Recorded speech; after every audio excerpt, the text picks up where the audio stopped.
लेकिन जवाहर आजाद जी के प्रभाव में और इनके बातों से विचारों से प्रभावित होकर के मदनी साहब ने कह दिया कि मैं हमेशा समाजवादी का समर्थन किया करता था। उसका प्रत्याशी मेरे पास आया, अखिलेश यादव का फोन आया कि नगीना में चंद्रशेखर आजाद को सपोर्ट नहीं करना है, लेकिन आप तो नगीना के गांवों से, दलितों के गांवों से ऐसी आवाजें आने लगी कि यहाँ पे चंद्रशेखर आजाद के अलावा किसी कैंडिडेट का एंट्री नहीं होगा दलितों के गांव में।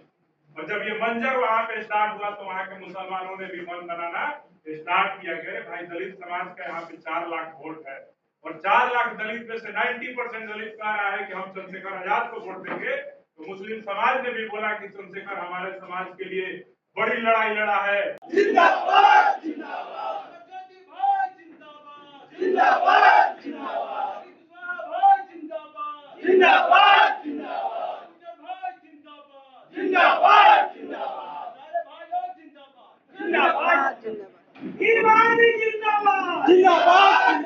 जब हम लोग पहली बार नगीना गए थे, जौहर भाई तो वहाँ पे पिछले अक्टूबर से ही लगे हुए थे। वहाँ पे एक बड़ा कार्यक्रम, जैसा कि रवि भाई ने बताया कि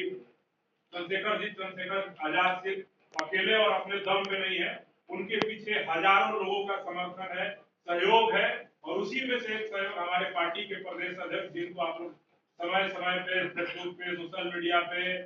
गाली देते रहते हैं, उनके खिलाफ लिखते रहते हैं, इनका भी एक बड़ा सहयोग है। मैंने अपने आंखों से देखा है और अनुभव किया है। जितना भी मैं 2-3 महीना ही नगीना में रह पाया और प्रदेश अध्यक्ष जी और हम दोनों साथ में थे, मैं देखा कि इस देश के जितने बड़े बड़े मुस्लिम समाज के धर्म गुरु आलिम हैं,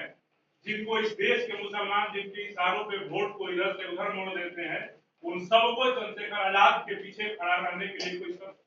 था मजबूर करने वाला, तो उस शख्स का नाम था जवाहर आजाद।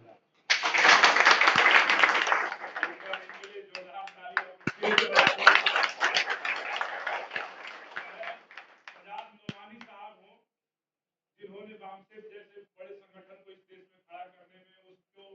सींचने में, उसको पैसे से और तमाम चीजों से वामन विश्राम को मजबूत करने वाले शख्सियत जो सजाद नुमानी साहब है, वो भी चंद्रशेखर आजाद जी के साथ, जबकि राजनीतिक दलों के स्टेज को नहीं जाते हैं। बिहार में लालू और नीतीश कई बार उनसे रिक्वेस्ट करते रहे, लेकिन उनके कभी स्टेज पे नहीं खड़े हुए। लेकिन जवाहर आजाद का दिन था कि नगीना में जब पहली बार धामपुर में सभा हुई तो चंद्रशेखर आजाद के बगल में सजाद नुमानी बैठ करके वहां मुसलमानों से अपील किए कि आप चंद्रशेखर आजाद को तुम साथ दो और इस देश का 95% मुसलमान चंद्रशेखर आजाद और आजाद समाज पार्टी के साथ खड़ा हो। तो ये बहुत बड़ी बात है कि जवाहर आजाद जी ने वैसे आलिमों को तैयार किया। हम लोग, मेरे सामने का बात है, जमीयत उलेमाए हिंद एक बड़ा मुसलमानों का इस देश का बड़ा संगठन है और उसमें बहुत लोग आस्था रखते हैं। उसके मौलाना अरशद मदनी साहब, मेरे सामने की बात है, उनको राजी किया इन्होंने कि चंद्रशेखर आजाद जी को आप सहयोग करिए। वहां पे समाजवादी पार्टी का कैंडिडेट था और जमीयत उलेमाए हिंद इस चुनाव के पहले, नगीना चुनाव के पहले हर चुनाव में इनडायरेक्टली समाजवादी पार्टी को समर्थन करती थी। लेकिन जवाहर आजाद जी के प्रभाव में और इनके बातों से, विचारों से प्रभावित होकर के मदनी साहब ने कह दिया कि मैं हमेशा समाजवादी का समर्थन किया करता था। उसका प्रत्याशी मेरे पास आया, अखिलेश यादव का फोन आया कि नगीना में चंद्रशेखर आजाद को सपोर्ट नहीं करना है, लेकिन आप लोग हमारे बीच आ गए हैं और जवाहर आजाद जी हमारे बीच आ गए हैं, इसलिए मैं आपको जाइए, आज आप यहाँ से वापस नगीना जाइए। ये दिल्ली गए थे हमको लेकर के उनसे मिलने के लिए और उन्होंने बोला कि नगीना जाइए, आप लोग देखिएगा वहां का माहौल बदला रहेगा और कल से पूरे नगीना के जो मुसलमान है 100% चंद्रशेखर आजाद के फेवर में खड़े नजर आएंगे। आप लोगों को समझना चाहिए। हम लोग थे नगीना में जब पहली बार गए, तो जब हम लोग गाँवों में जाते थे, क्षेत्रों में जाते थे, लोगों से मिलने जाते थे, दलितों में जाते थे, मुसलमानों में जाते थे, तो दलितों का तो ठीक है, भाई के प्रति एक सॉफ्ट कॉर्नर है, लेकिन मुसलमानों में जाते तो सीधे एक लाइन में वो लोग कहते थे कि भैया साइकिल के गठबंधन में रहते ना तो बहुत अच्छा है। हम लोग ये बातें रोज रोज सुनकर के मतलब हताश से हो रहे थे कि भाई लग रहा है गलत चूज कर लिए हैं, भाई को बिहार से लड़ना चाहिए था। लेकिन अब ये कहिए कि हम लोगों का जो वहां पे प्रदेश अध्यक्ष जी, हम सब ने और पूरे देश के जो भीम आर्मी आजाद समाज पार्टी के जितने कार्यकर्ता, पदाधिकारी, प्रदेश अध्यक्ष तमाम प्रदेशों के, चाहे झारखंड हो, महाराष्ट्र हो, पूरे देश के जो भीम आर्मी का जो संगठन है, आजाद समाज पार्टी का संगठन है,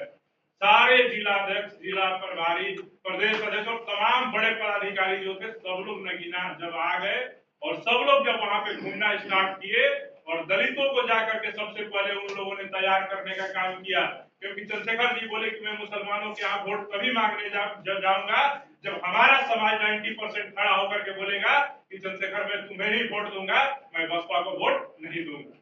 आप सोच नहीं सकते हैं कि चंद्रशेखर आजाद ने जब वहां पे घूमना दलितों में स्टार्ट किया तो ऐसा मंजर आ गया कि वहां पे जब प्रत्याशी का घोषणा हुआ, वहां पे आप देखे सपा ने अपना प्रत्याशी दे दिया, बहन जी ने अपना प्रत्याशी दे दिया, भाजपा ने अपना प्रत्याशी दे दिया। अब सोचिए कि वो भी प्रत्याशी जो थे, भाजपा का भी प्रत्याशी दलित को भी चमार समाज का, जो सपा का कैंडिडेट था वो पासी था, वो उसको चंदौली से उठाकर अखिलेश यादव नगीना पहुंचा दिए थे। वो जज था, उसका भी अपना प्रभाव वहां बिजनौर में रहा था, दलितों में उसका बहुत सारे लोगों को न्याय दिलवाया था, उसका प्रभाव। वैसे में चंद्रशेखर जी जब घूमना स्टार्ट किए तो नगीना के गांवों से, दलितों के गांवों से ऐसी आवाजें आने लगी कि यहाँ पे चंद्रशेखर आजाद के अलावा किसी कैंडिडेट का एंट्री नहीं होगा दलितों के गांव में। और जब ये मंजर वहां पे स्टार्ट हुआ तो वहां के मुसलमानों ने भी मन बनाना स्टार्ट किया कि भाई दलित समाज का यहाँ पे 4 लाख वोट है और 4 लाख दलित में से 90% दलित कह रहा है कि हम चंद्रशेखर आजाद को वोट देंगे। तो मुस्लिम समाज ने भी बोला कि चंद्रशेखर हमारे समाज के लिए बड़ी लड़ाई लड़ा है। सीए और एनआरसी एनपीआर का जो मसला, इस देश के संविधान पे जो कुठाराघात किया गया, इस देश के जो भूमिहीन है